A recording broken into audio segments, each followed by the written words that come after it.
Okay, this is our new frog fountain. So the great unveiling, unboxing. It's arrived, ordered it in from, I don't know, Granite Creations, something like that in Wisconsin. Place we got a big fountain in Colorado before. This will be hopefully a little smaller and more manageable, but still looks like a project, eh? Oh, that was a wrestling match, getting it up there. Yeah, she didn't help. So that sump pit is a lot bigger than I thought. I mean, look at that thing, right? That's big. So originally I was going to put that sump pit back there kind of to the right of the window, under the faucet. But then we had this big tree here, and I worried that the roots might go, plus, boy, that's awful big to get in there next to the house. I'm thinking instead, maybe what I'll do is get it over in here. I've got to come out a little bit so I don't hit the footer from that stairs. And I know that that drain line that's buried comes kind of straight out and towards me, so I gotta remove the plant. I think that's a hydrangea, whatever it is. I gotta move that, and then it's got to go kind of somewhere right in here, just out from the corner. And then right out in here is where the fountain would need to sit. So if you back up and have a look at it, right, then that, the fountain would sit kind of right up in that area right there.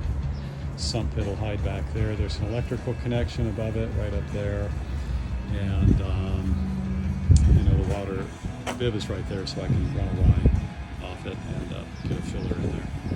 I think that'll look pretty good. We'll have to test fit it here in a minute. I need some help. It's too heavy. I need Wendy's help to move it. Alright, first thing I did was I dug the plant out of there, and of course then Gus decided to help and take a poop right around the hole. Yeah, work in progress. There's some concrete back there, so I'm having to alter where that pit goes. 200-year-old houses. Right back in here, there's a little bit drain tile sticking out, which comes basically from this downspout down and in, and I don't want to disturb that. Right over here, big chunk of concrete here and back over in here too. That maybe it was part of the original stoop and they never pulled out when they built the stairs over top of it. I don't know, I tried prying on it. And it goes all the way back under the stairs and starts to heave the stair, so I don't want to disturb that either. But it looks like I'm going to squeeze it in with about ½ an inch to spare on either side. That's just lucky me. Alright, well there I've got both holes where I'm going to put the sump and where I'm going to put the fountain. So you can see I've got that drain pipe that runs down and was buried and is not very deep. I think that's going to be okay. The main weight is going to get borne by the pad, spread out. Pad will be set over gravel, and the main weight of that fountain is going to sit over just to the one side of that anyway. So I don't think there's any real risk with that, but I wish it weren't there, but I think we can work around it okay. Well, I'm finally ready to pour concrete. Here's how it looks. Now would be a good time to review how the system's going to work.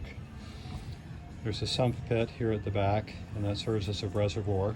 There's a leveler in it, and the hose will hook up coming from a Y from the hose bib over there, so there will be no need to manually fill it. What will happen is if it evaporates, the leveler will kick in, the hose will fill it, and it's a self-contained system that way. There's a drain line that runs from the fountain. It'll run down through the pedestal of the fountain and then on across here and drain into the sump.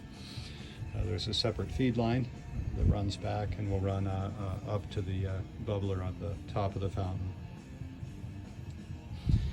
The base itself, there's a good deal of gravel under that, probably about 8 inches or so. Then you can see I've got rebar, and I'm going to pour roughly about a 5-inch thick slab and use fiber reinforced concrete. So I think, between that and the rebar and the gravel underneath, hopefully avoid any chance of frost heave.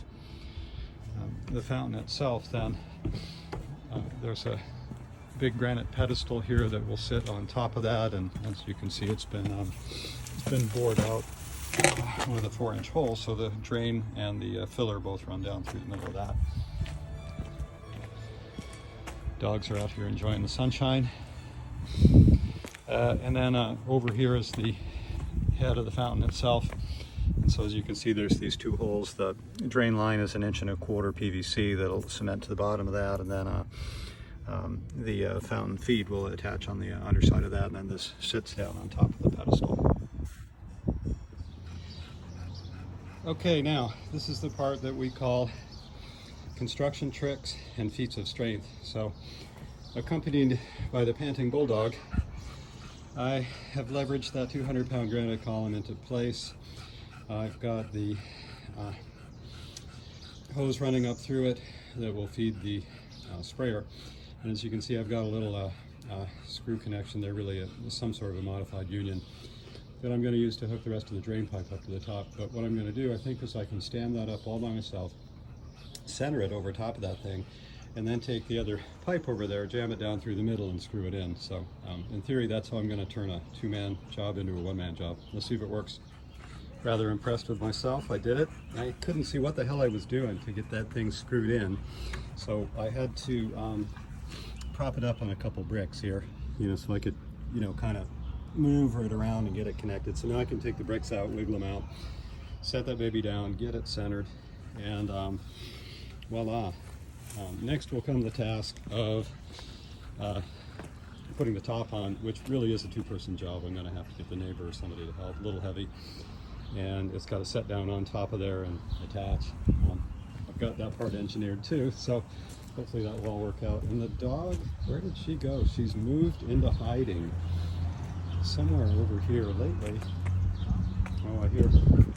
There she is. Hello, honey. It's hotter and very humid today, so she's looking for shade. Really, I should be too.